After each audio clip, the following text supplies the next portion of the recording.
요한계시록 제 20장 강해 1. 용의 결박 1. 기절 천사가 무저갱의 열쇠와 큰 쇠사슬을 그 손에 가지고 하늘로서 내려와서 용을 잡으니 곧 옛뱀이요 마귀요 사탄이라 고했으니 태초에 죄를 범한 천사로서 땅에 내쫓겼던 그 옛뱀 곧 마귀라고도 하고 사탄이라고도 하는 온 천하를 꿰는 자여. 계시 12장 9절 마지막 날에 아이를 낳은 여자를 핍박하게 하던 바로 그 용이다.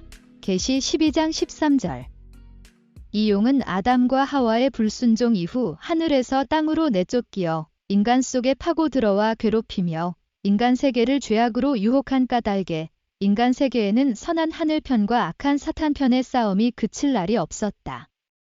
더욱이 이 용은 공중 권세를 잡고 있기 때문에 에베소 2장 2절 인간들은 자신들이 원치 않는 전쟁을 하면서도 그 이유를 알지 못하고 살아왔다.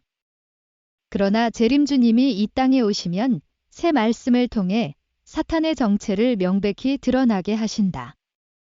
12장에서 밝혔듯이 하늘에서 추방당한 용은 어린 양이 이 세상에 오시면 자신의 정체가 낱낱이 드러날 것을 두려워한 나머지 해산하려는 여자 앞에서 그가 해산하면 그 아이를 삼키고자 하더니 계시 12장 4도절라고 한 것처럼 태어나기 전부터 어린 양에게 갖은 박해를 할 것을 계획하고 있다. 뿐만 아니라 어린 양을 잉태한 여인, 한국마저도 그 어린 양을 알아보지 못하므로 어린 양은 먼저 이 세대에게 버림받고 고난을 받으신다. 누가 17장 25절 그러나 그 어린 양은 장차 용과 싸워 승리하여 6천년 만에 그의 정체를 적나라하게 밝히고 그 용의 마지막 실체인 무실론 공산주의를 지구상에서 완전히 몰아내셔서 계시 17장 14절 하나님 편의 완전한 승리를 이루신다. 그 용은 마지막에 가서 어쩔 수 없이 붙잡혀 결박당하게 되는데 이 3절에 보면 그 사탄을 잡아 1000년 동안 결박하여 무저갱에 던져 잠그고 그 위에 인봉하여 1000년이 차도록 다시는 만국을 미혹하지 못하게 하였다가 그 이후에는 반드시 잠깐 노일이라 고하였다. 여기서 1000년은 실제 연수를 가리키는 것이 아니다. 전도서 7장 28절에 1000 남자 중에서 하나를 얻었거니와 1000 여인 중에서 하나도 얻지 못하였느니라고 했듯이 신구약을 통틀어 수없이 등장하는 1000이라는 숫자는 요한계시록 20장에서만 6번 나온다. 실제 수라기보다는 상징적인 많은 수, 즉 많은 양을 의미하는 것이다. 시편 50편 10절, 84편 10절, 이사야 30장 17절, 60장 22절, 아모스 5장 3절, 역대상 16장 15절. 따라서 1000년은 어떤 전체적인 구원 섭리를 하는 일정 기간, 다시 말해서 뜻이 이루어질 때까지의 기간을 의미한다. 즉 하나님의 뜻, 창조 목적인 지상천국이 실현될 때까지 사탄으로 하여금 인간과 더불어 상대 기대를 조성할 수 없도록 결박하는 기간이요. 대심판의 기간이기도 하다. 고난받고 버림받던 주님이 누가 17장 25절 이제 만가지 고난에서 승리하시고 만민의 추앙을 받고 섬김을 받는 평화의 왕중 왕이 되시어 하나님의 창조 이상으로 만인의 행복과 안녕을 이룰 수 있는 지상천국이 처음으로 마태 18장 18절, 16장 19절 이루어지고 선포되니 새 하늘과 새 땅이 열리는 것이다. 멸시와 천대를 받던 주님이 하나님의 실체가 되고 인간의 참조상이 되니 가히 천지개벽의 시대라 일컫는 것이다. 그러나 이 기간이 지나 하나님의 뜻이 이루어지면 사랑의 본체이신 하나님은 사탄, 천사장 누시엘까지도 회개시켜 본연의 자리로 돌아가도록 해방시켜준다. 3절 그 후에는 반드시 잠깐 노일이라.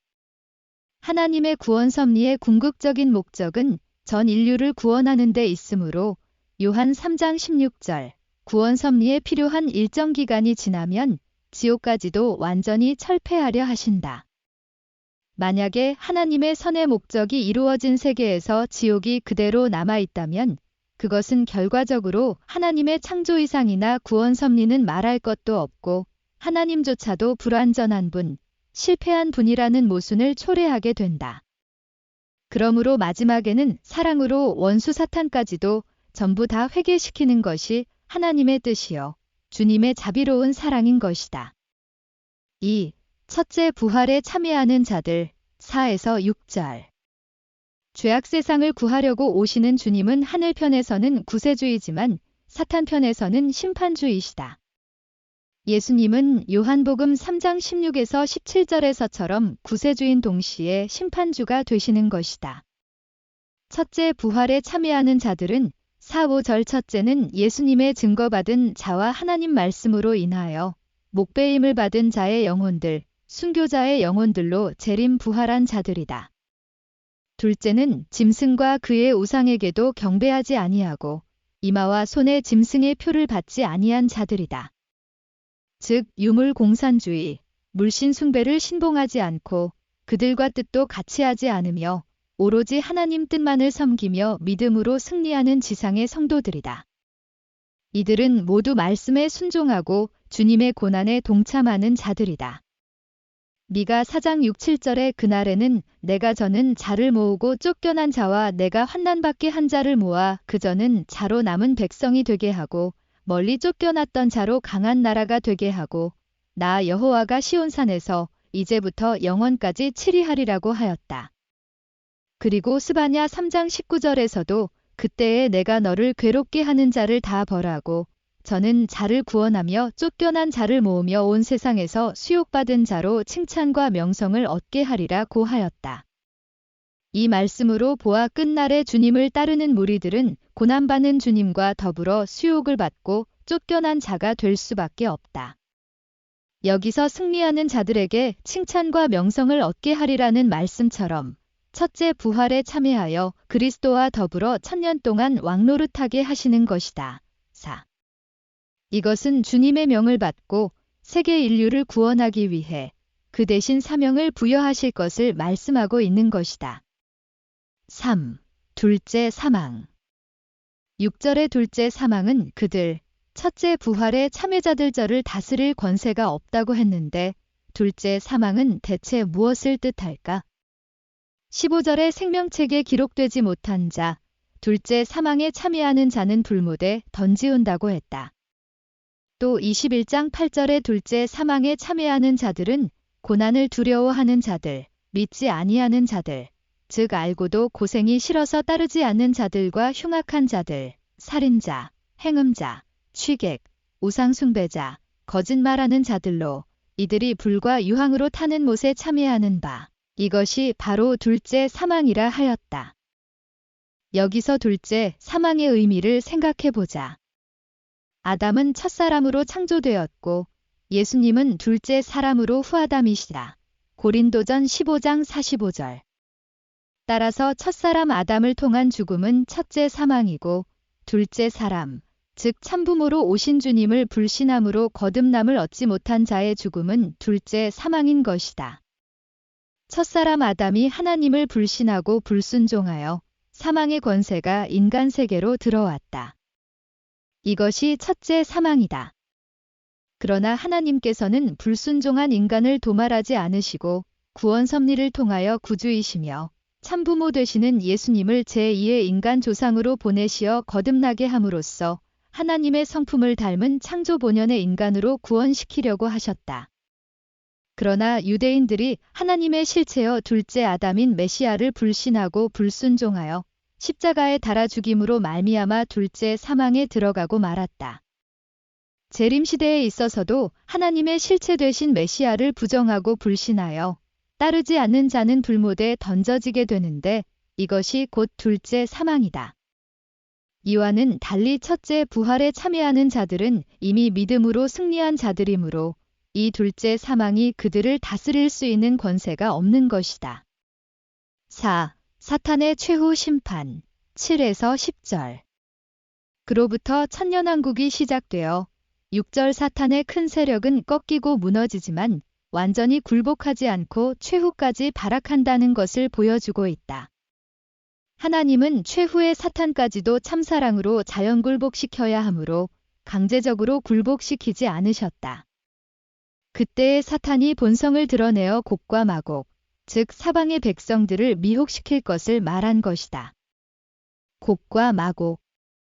에스겔 38장 2절의 인자야 너는 마곡 땅에 있는 곳곳 로스와 메섹과 두발 왕에게고 얼굴을 향하고 라고 했고 동 14에서 16절에는 인자야 너는 예언하여 곡에게 이르기를 주 여호와의 말씀에 내 백성 이스라엘이 평안히 거하는 날에 내가 어찌 그것을 알지 못하겠느냐고 하였다. 마곡은 에스겔 38에서 39장에 이스라엘을 침공한 곡의 고국으로 로스와 메섹과 두발의 왕과 그 영토로 되어 있다. 마곡은 하나님께 필사적으로 대적하고 결집하지만 끝내 패배하는 이방 땅을, 곡은 그 땅의 왕들을 의미한다. 따라서 마곡이 격퇴되고 나서야 하나님의 백성이 안전해지고 하나님의 나라가 확립되는 것이다. 마지막 때에도 하늘 백성을 치러오는 무리들이 최후의 발악을 하며 하나님께 대항하려고 세력을 결집해서 침공해오는 무리들이 있다는 것을 아시고 곡과 마곡의 비유로서 예시한 것이다. 이 곡과 마곡이 사탄에게 미혹되어 악한 군대를 이끌고 이스라엘과 결전을 벌이지만 하나님의 권능에 의해 곡이 결국 패배한 것처럼 에스겔 38에서 39장 여기서도 하늘에서 불이 내려와 그들을 소멸하는 것으로 되어 있다. 이 불은 물론 실제 불이 아니라 말씀, 야고보 3장 6절, 히브리 12장 29절, 즉 하나님으로부터 내려온 절대적인 진리의 말씀인 것이다. 5. 행위대로 심판받음 11에서 15절 11절에 크고 흰 보좌와 그 위에 앉으신 자를 보니라고 했는데 보좌 위에 앉으신 그분은 누구일까? 12장 5절에 여자가 아들을 낳으니 이는 장차 철장으로 만국을 다스릴 남자여 그 아이를 하나님 앞과 그 보좌 앞으로 올려가더라고 했듯이 그 크고 흰 보좌 위에 앉은 이는 분명 만국을 철장으로 다스릴 심판주이시며 만왕의 왕이신 어린 양이다.